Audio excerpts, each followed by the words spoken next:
Hello and welcome back to the Not Old Firm YouTube channel. My name is Ben Banks, here to look ahead to the weekend's fixtures in the Scottish Premiership. A couple of postponements across Scotland, really one in the Premiership so far as I record this. I've left it as late as I can, hence why the sort of slightly less good picture at this time of night. So apologies for that, but have to leave it as late as I can to see how many games we're actually going to see this weekend. But by the looks of it, we are going to see 5 in the Scottish Premiership. Aberdeen v St Mirren, Dundee United, Livingston, Motherwell, Hamilton, Rangers, Kilmarnock and St Johnstone, Celtic. The one game missing being Ross County, Aberdeen, which has fallen foul of the weather, freezing temperatures and snow, as I'm sure you're very well aware of, unless you're living elsewhere and not living in Scotland this week. Otherwise, you'll have not a clue what I'm talking about. Snowy conditions and freezing temperatures, especially up north, means that this one never really looked like going ahead as soon as that weather kicked in earlier in the week. So that one's off and it'll be rearranged at a later date. But we've still got plenty of action to talk about. We'll go straight into it. Hearing from Jim Goodwin, first St Mirren manager, who has taken a pretty lengthy hit at refereeing in Scotland. The Saints lost 4-0 midweek to Celtic. And 4-0 is probably not a fair reflection on the game. It was still 1-0 up until 11 minutes before time. And Greg Taylor went down in the box. Ryan Flynn looks like he touched his shoulder, and Greg Taylor fell to the floor. Jim Goodwin far from pleased with that, and far from pleased not just with that incident, but refereeing as a whole in Scottish football this season. He thinks the refs need help as the game becomes more like basketball, a non-contact sport. I can only say what I see at the time. And, that penalty on Wednesday night against Celtic was a really soft penalty. There was hardly anything in it. Ryan Flynn touches Greg Taylor's shoulder and then pulls away very quickly because he realises what he's about to do. And then Greg Taylor's legs just fall from underneath him. I can understand players, if they get tripped up or if there's a kick on the leg and you stumble and you fall over. I can't understand how players can fall over when someone touches their shoulder. And we had similar against Hibs 3 games ago.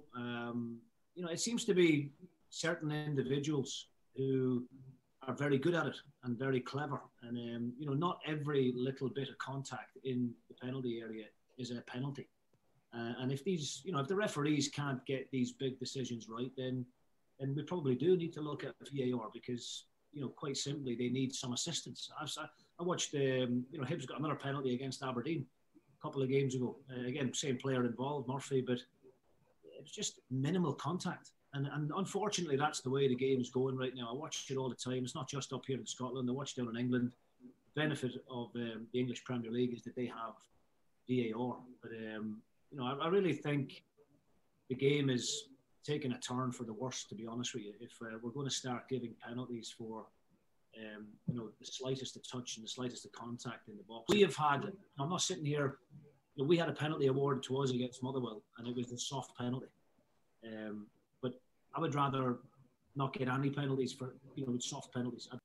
It's similar kind of individuals who seem to be winning these penalties all the time. And, referees need to wisen up to it and understand what's happening because they're having the wool pulled over their eyes on certain occasions.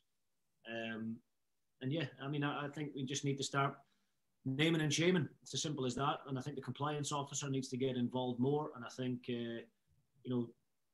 suspensions need to be handed out to these individuals. And it needs to be consistent. In terms of Aberdeen in this one, they need a win. Derek McInnes has had the dreaded vote of confidence that, I don't know, it's good for managers to get, but at the same time, it's also the club addressing, I suppose, which might be a good thing for Aberdeen fans. I don't know. They'll know better than me that they've at least recognised that results have to change. I was at the game last week against Hibs, 2-0 defeat. They just didn't look very creative. They looked a team low in confidence that knows they should be doing better, but just can't seem to get that run of results. They've only won once since the 2nd of January, a 2-0 win at home to Motherwell, who at that time were sort of sitting between the relegation zones and 10th and 9th in the league. A game they probably should be winning, albeit they hadn't beat Motherwell at Pittodrie for a wee while before that, 18 months or so. But, yeah, that's the only game they've won since the turn of the year. So a big performance is needed against St Mirren, but that won't be easy. Because St Mirren have been going well outside that Celtic game, which I think we could probably put down to a blip. they've been doing really well recently and look favourites for the top 6, albeit St Mirren have injury concerns and major ones of that. Eamon Brophy looks like he's going to be out for the rest of the season. He's been playing with a broken stress fracture in his foot since he arrived at St Mirren. That's why we've perhaps not seen the best of him. So he's getting that looked at and he'll likely be out for the rest of the season. Jamie McGrath is maybe out for the rest of the season as well with a dislocated shoulder. They're having scans on him today, and whilst it's not known to the public as I record this what the results of those are, Jim Goodwin did press at 1:30. He said he was expecting the results back at maybe within the next couple of hours after that. So by this time I'm recording this at 5 to 6 on Friday evening, they should have the results, and we'll probably know more over the weekend as to whether we'll see Jamie McGrath again. And that'd be a real shame because he's been one of the better players in the Scottish Premiership this season. A real delight to watch, and a good goal scorer as well from midfield for St Mirren. And Christian Dennis is another one. Again, looks like his season's over, albeit they got positive news. He had an operation after an Achilles injury and he could be back within 6 weeks, albeit he'll still be out to well after the international break. And so even when he gets back to fitness and stuff, because he's been so stop-start with injury as well, you'll probably only see him for the last 3 or 4 games. And on top of that, Colin Quainer is also still injured. So, yeah, they've not got their problems to seek St Mirren in terms of injuries and forward areas. After looking so strong in that area, it's pretty much been decimated by injuries. So it'll be interesting to see how Jim Goodwin's men cope with that. Dundee United Livingston is a game I'm I'm covering in a different capacity, which I'm sure you'll see over the weekend. Interesting one again. Livingston going into this a bit of a weird one to say. Livingston are going into this off the back of a defeat. I didn't think I'd say that the rest of the season, but they are.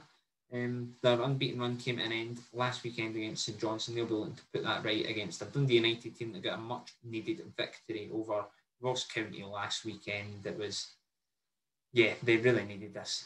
Dundee United, it's been a poor run of form for them as well, albeit they've not really dropped down the league all that much. They're still in 7th, results around them perhaps falling a bit kinder.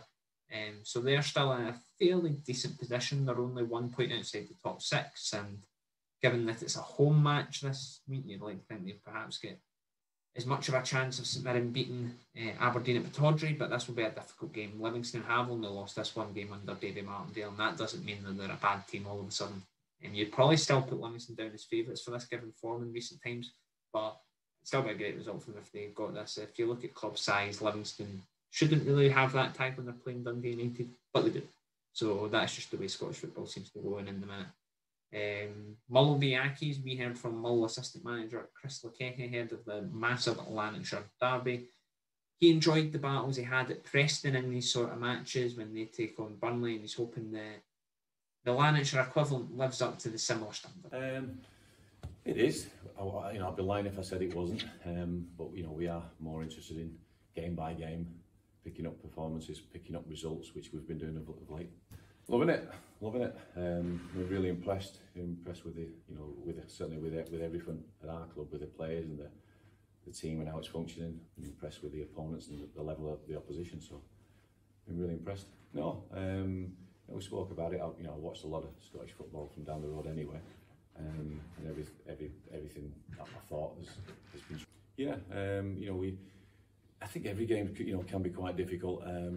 But again, with the fixtures that we initially looked at, we're delighted with the points tally that we've brought in so far. It's not something that we've spoke about in terms of past results. We're just focusing on the now. We're in a really good place, and we're going to focus on the continuing the form that we've been in. But we do realise, and it is important that we win for the fans and everybody connected with the football club, because derbies are important, and that's what fans and the rivalries are all about, and we want the 3 points more than ever. Yeah, massive game this. I'd probably say more for Hamilton than Mull. Mull have had 3 wins in their last 4. So looking at the table just now, they're now 8 clear of Accies, who currently sit bottom. And now Ross County aren't going to play this weekend. Mull could move as many as 8 points beyond them, and who are currently sitting in the relegation playoff spot. So 8 points would be a lot to make up at this stage in the season. So I think if Mull win this, well, it's obviously never say never. They've got through a really, really tough run of games. They've played both sides of the Old Firm. They've played Ross County away, Aberdeen away, St Mirren away as well. and they're coming into not an easy set of fixtures by any stretch of the imagination. The next one after this is St Johnstone, followed by trips to St Mirren and Easter Road, Livingston to come after that, and Kilmarnock away before the split. So it's not like they've got a very easy run between now and the split, but with 8 points clear of the relegation zones, 11 of bottom, you would like to think that that would perhaps be enough to see Motherwell over the line in terms of their Premiership safety. So that's why it's so vital for Accies to build on their victory. I say victory, it should have been a victory the way they played. They very much deserved it, but it was only a draw against Rangers. A great point for them. Their match midweek against Livingston was postponed due to the snow and stuff in the Central Belt, and it's a massive one for Accies. They've had the bragging rights in this fixture for about 18 months now. They've not been beaten in 4, winning 3 of them. So they have got a fairly decent record in recent times against Motherwell under Brian Rice, but that's a very different Motherwell team to the one they swept aside 3-0 last month. At that time, Hamilton took advantage of a team that just didn't look shell-shocked from Stephen Robinson resigning as manager, and were clearly just still processing that. And Motherwell were probably lucky that day they didn't lose by a few more goals. But they've regrouped now, they look much stronger. On current form, they look fairly certain to stay up, albeit things can change very quickly at that end of the league. But you would like to think that this would be one that could not define their season, but Motherwell win this, they're probably do enough to secure safety over the rest of the season. And for Hamilton, they don't want to be cut further adrift at the bottom. And who knows, for Motherwell as well, they might start to look up only 4 points outside the top 6 at present. Kilmarnock v Rangers is the other one. Obviously, Kilmarnock haven't been in great form either, although they did appoint Tommy Wright this week, losing his first game in charge 1-0 to Motherwell midweek. That means it's 6 defeats on the bounce for Killie. 5 games of those they haven't scored in, so they've moved to try and remedy that a bit with Kyle Lafferty, the well-known striker in these parts, obviously well known for his time at Rangers, and he had a great season at Hearts as well.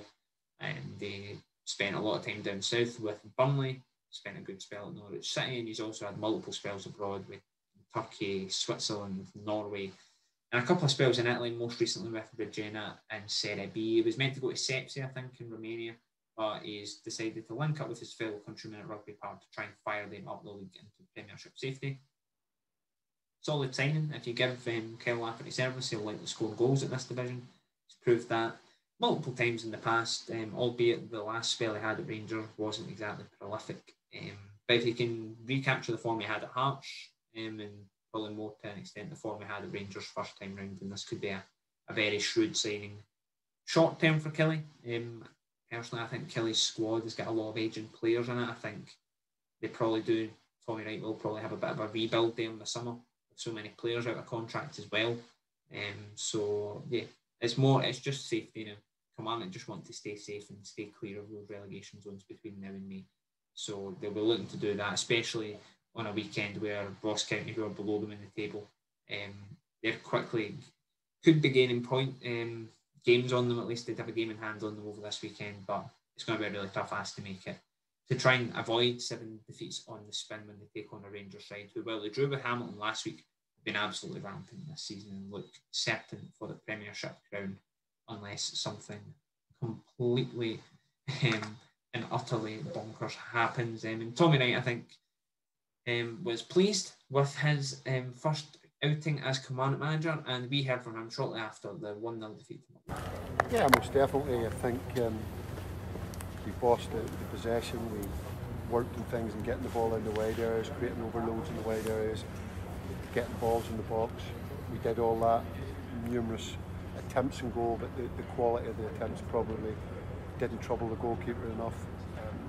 Started really well, had Nicky's unlucky and takes a deflection off Motherwell defender's shoulder when he looks where he's going to score from that header.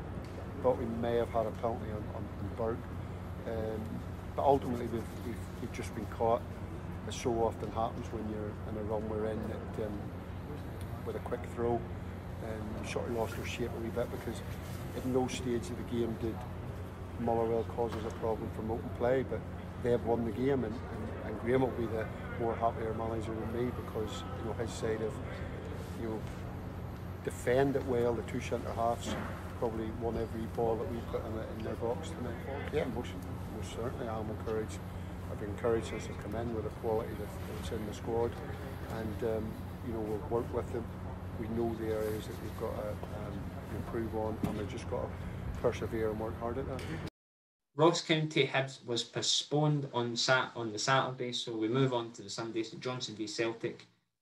Cam Davidson side again, another side hitting form. It just seems to be that way for teams in sort of outside. I suppose I don't know if it's right to include Celtic given the season they've had, but certainly for a lot of teams in the Premiership this season, it's been almost like runs where they go 8 or 9 without defeat, and then they go 8 or 9 games without a win. It's been completely inconsistent in terms of the results this season. And St Johnstone are one of the teams on a good run of form just now. They beat Livingston last week to end their unbeaten run.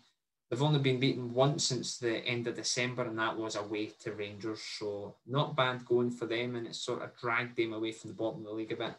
7 points clear of Ross County, who sit in the relegation playoff spot, and as already mentioned, Hamilton at the bottom, and St Johnstone have 10 points clear of them. So another chance for them to win points. I don't think Celtic will really enjoy going to McDiarmid Park given the run of form they're on, albeit Celtic have picked up a bit of steam recently, so there'll be a bit of fresher mind going into this one, but albeit St Johnstone's changing rooms could cause some huge problems. Not according to one manager. But we'll leave that at that for now. St Johnstone doing well.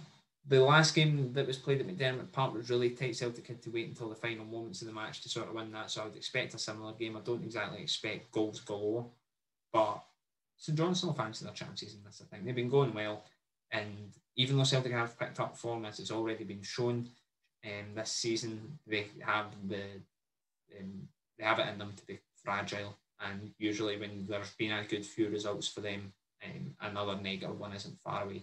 So Celtic will be hoping that isn't the case and that trend is bucked, but ultimately St Johnstone will be the ones looking to make sure that does continue. And it'll be interesting to see in the build up to the League Cup final and how they continue to go. But that's all we get time for on this preview. We hope you have enjoyed. Do remember to like this video and subscribe to the channel. Plenty coming up in the next few weeks as well, with all your usual Premiership build-up and reviews, and as well as that the League Cup final is fast approaching. February seems to have went away in the click of a finger, given the fact we're already in the middle of it. So it's been a very quick month, and we'll soon have Scotland fixtures upon us again as well, such as the quick nature of Scottish football. But that's all we get time for in this one. If you haven't already subscribed, do so, and like the video, and until next time, take it easy.